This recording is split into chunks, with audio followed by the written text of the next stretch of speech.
that says English, Grammar, Punctuation and Spelling.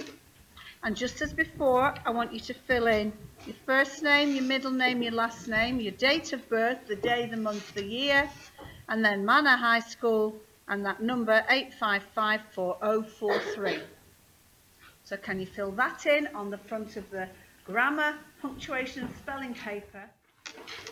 Now, if we open to the next page, you'll see again there are some instructions, which I'm just going to read through with you, about the grammar and punctuation paper.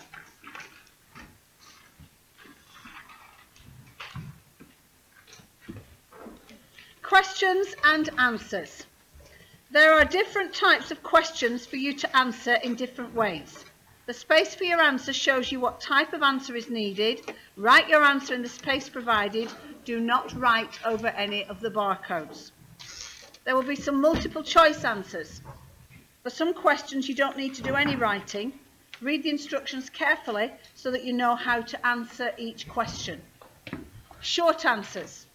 Some questions are followed by a line or a box, and this shows that you need to write a word, a few words, or even a sentence. Marks. The number under each line at the side of the page tells you the maximum number of marks for each question. You should work through the booklet until you are asked to stop. Work as quickly and as carefully as you can. If you finish before the end, go back and check your work. You have 45 minutes to answer the questions in this booklet, because obviously that's the instructions for the full booklet. We're only doing a section of a booklet today to give you an idea of what it's like. So we're going to go through the questions. I'm going to tell you how we work out the answer. Then we write the answer in the booklet. Can you please keep with me and not try and write it yourself? Because the whole point is showing you how we work out the answer and then we write the answer in. Okay? So pick your pens up and let's turn to the first question.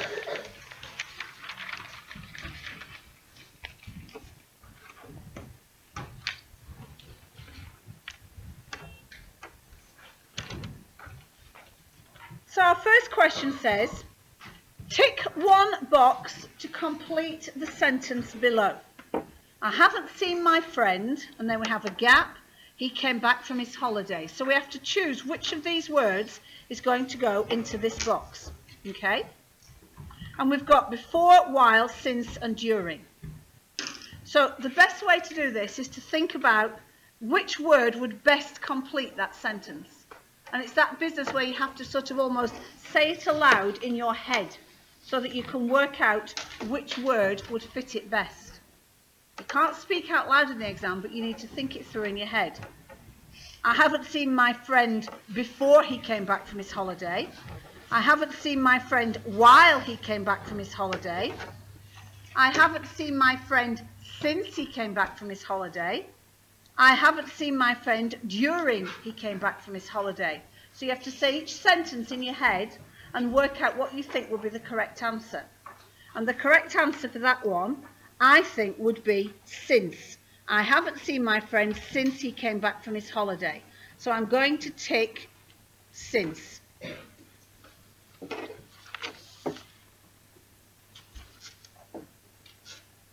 Notice it tells you to tick a box. Even though there's a gap there, it doesn't want you to write the word in there. It wants you to tick the box. You have to read the question carefully. Tick one box. So it's really important you listen and look at the instructions. Right, let's move on to number 2. So number 2 says, circle the most suitable conjunction to complete the sentence below. So we've got, Amrit still managed to smile. Then we've got a gap, he was feeling very tired.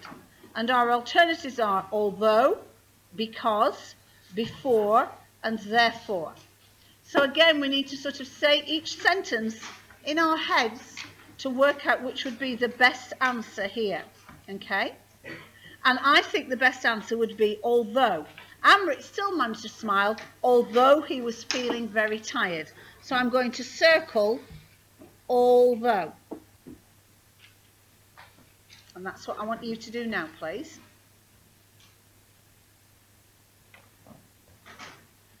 Then we move on to question 3. And this asks us to insert commas in the correct place in the sentence below. So we have this sentence. I gave Zach a magazine, 2 packs of stickers, some pens and a drink. So we know that's a commas within a list. So we're going to use commas to divide up the items in a list. So we're going to think, right, it gave Zach a magazine. So that's one item. So we're going to put a comma. 2 packs of stickers. That's another item. So we're going to put another comma. Some pens and a drink. I'm not going to put a comma here because we have the word and you don't use and with a comma. So it gave Zach a magazine, 2 packs of stickers, some pens and a drink. So we've put in our 2 commas that's needed to make that sentence make sense by using commas in a list. Notice it's only 1 mark, so you have to get both of them to get the mark. Let's turn over to question 4.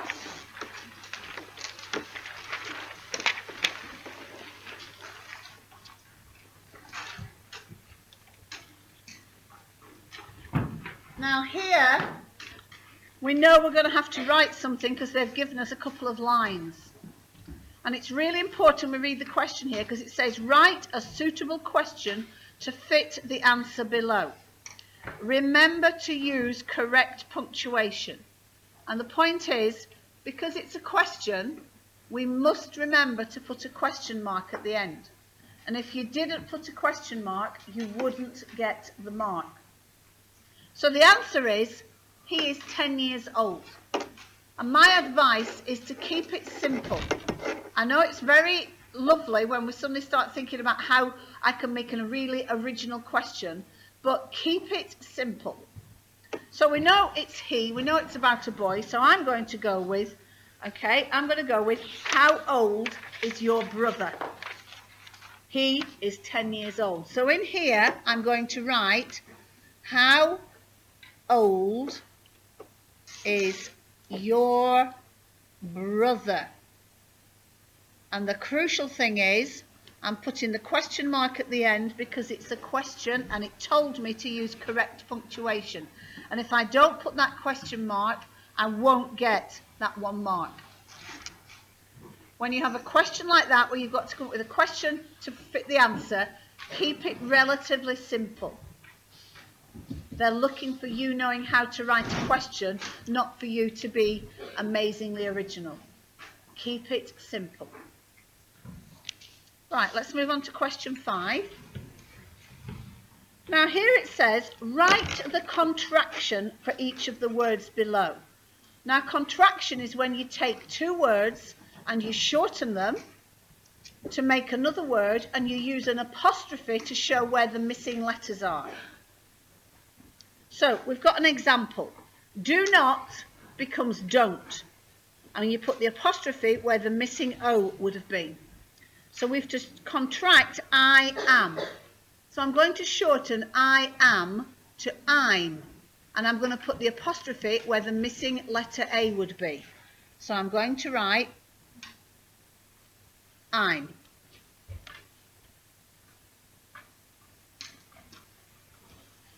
Then the third one says has not.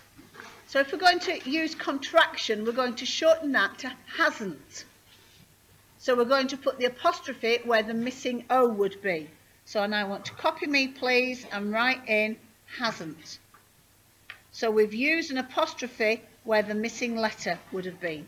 Notice 1 mark, you'll need to get them both correct to get 1 mark.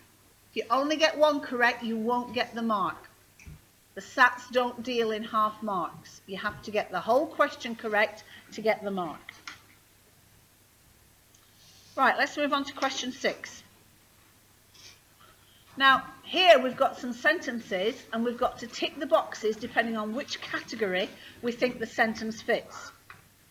Tick 1 box in each row to show how the commas are used in each sentence. So we've got 3 sentences, and are they either commas used to separate items in a list or commas used to separate clauses? So we read the first sentence.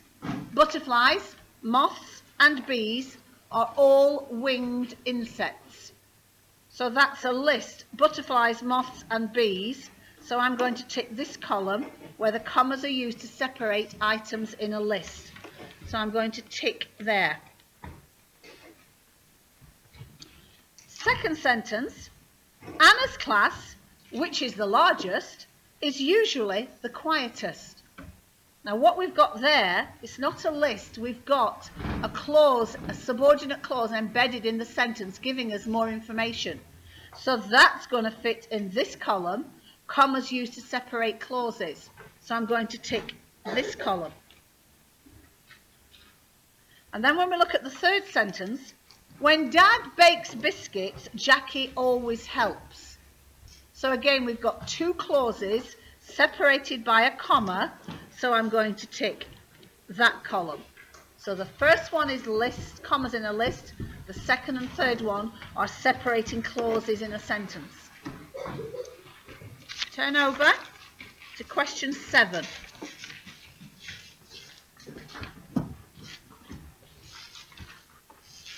So what this says is complete each sentence below with I or me. Okay? Now, again, we need to say it in our head to see which sounds correct, but basically it will be I when I am doing the action. So, my mum and I watched a film, my mum and me watched a film. So this will be my mum and I, because I'm watching the film with my mum. So I'm going to write in I.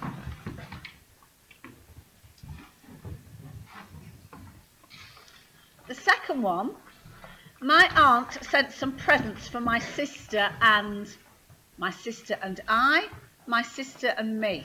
Well, it's the aunt that's doing the sending, so it's going to be my sister and me. So I'm going to write me in there. And then the third one, please send the parcel to either Jack or I, Jack or me. Well, it's being sent to me, so it's going to be Jack or me,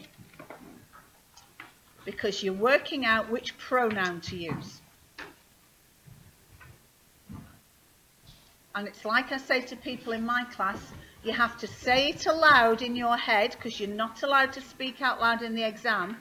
So you have to go through and say it aloud in your head to work out which one would sound the best, which one sounds correct. Okay, moving on to question 8. Now this is one that can get a little confusing, this style of question. Let's read it through. It says, write the correct label in each box. And you've got V for verb, N for noun, C for conjunction, A for adverb. And then we have a sentence. The goalkeeper moved quickly and saved the penalty. And they've put a box under 4 different words. And you have to work out which of these letters will go into these boxes to say what class of word it is. Now this is one that you need to think through carefully before you write, because if you dive in and fill the boxes in, and then you decide you want to change it and you have to cross it out and do it again, it starts looking messy, and then it's difficult for the person marking it to actually understand what you actually mean. So it's worth thinking about it carefully before you complete the box. So let's do them in the order. Verb. Well, a verb is going to be what they do. The goalkeeper moved quickly and saved the penalty. So verb is going to go here under saved, because that's what they've actually done. So I just put a V under saved. Next one is noun. Now noun is the name of something. So the noun is going to be the goalkeeper, because that's the noun in the sentence. So in the little box under goalkeeper, I'm going to put N for noun. Then we're on to conjunction. And conjunction is that word that joins parts of a sentence together. So I look here and I think, well, here we've got and. because that's joining the goalkeeper moved quickly and saved the penalty. So that's where my C for conjunction is going to go. And an adverb, remember the clue is in the name, an adverb tells us more about a verb.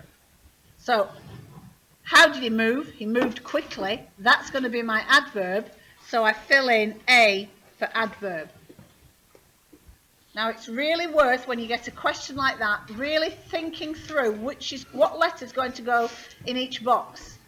Because there will be nothing worse than you did it and then you wanted to change your mind and you have to scribble it out and write it next to it, and it just starts looking messy, and it also starts looking unclear as to what your answer actually is. So that's why it's crucial you read the question, you think about the answer, and then you write it.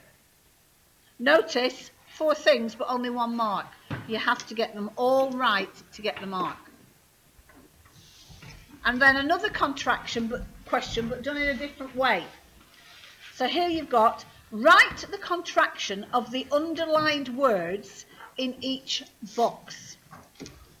I cannot find my hat, moaned Asher. I will ask Mum. I bet she has seen it. So our first word is cannot. And remember, we're contracting the word, so we're making it smaller. So we're going to miss out some letters and use an apostrophe for the letters that aren't there anymore. So cannot is going to become can't. So in this box, I write can't, using an apostrophe for the letters that I've missed out. I will ask Mum. I'm contracting that, so it's going to be I'll ask Mum. So in this box, I'm going to write I'll, using an apostrophe for the missing letters. I bet she has seen it. Okay, I'm going to shorten she has to she's, using an apostrophe for the missing letters. Notice again, I've completed all 3 boxes. It's only 1 mark. You have to complete all 3 to get the marks. So that's a guideline now into some of what the grammar paper would look like when you come to do the grammar paper in both your mock exam after half term and the real SATs in the summer. In the real grammar paper, you have 45 minutes to answer about 45 questions. So you'd have much longer, and obviously look at the whole range of grammar and punctuation that we're looking at in English lessons. But that's to give you a taste of what it would feel like on how you would answer the questions.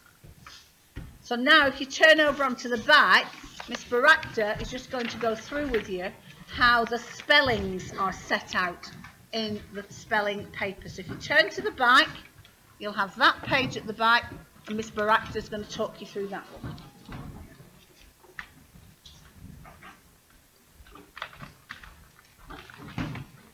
Okay, Year 6. So if you look at the back then, as you can see, there's going to be 5 spellings. In the actual SAT, you are going to have 20. The way that they work is I'll call the word out first that I would like you to spell.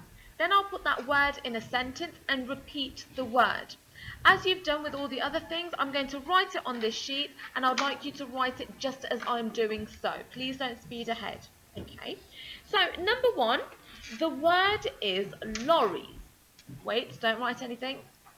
The lorries transported the computers to the shop. The word is lorries. So like any other spelling test, when you've got the word, you need to think about how it's spelled in your head, and then we write it down. So the word lorries goes in the gap here, and it's spelled L-O-R-R-I-E-S. Okay. You'll have approximately 10 seconds before the next spelling. Spelling number 2 then is system. There is a new system for borrowing library books this term. The word is system. So again, we write the word system here. That's S-Y-S-T-E-M.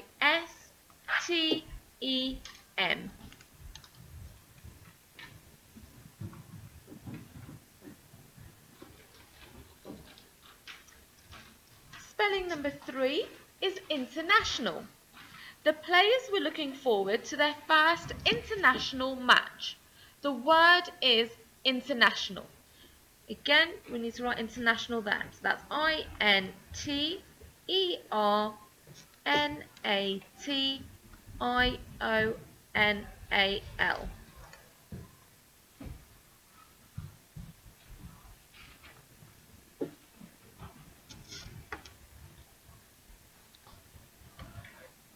Spelling number 4 is difference. One difference between spiders and beetles is the number of legs they have. The word is difference. That's DIFFERENCE.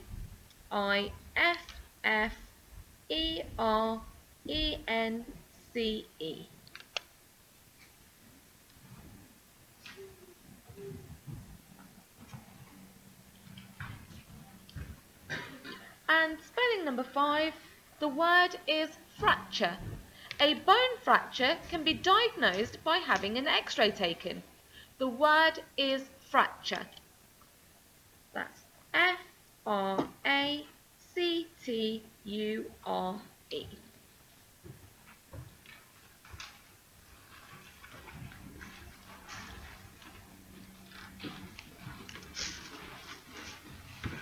Okay.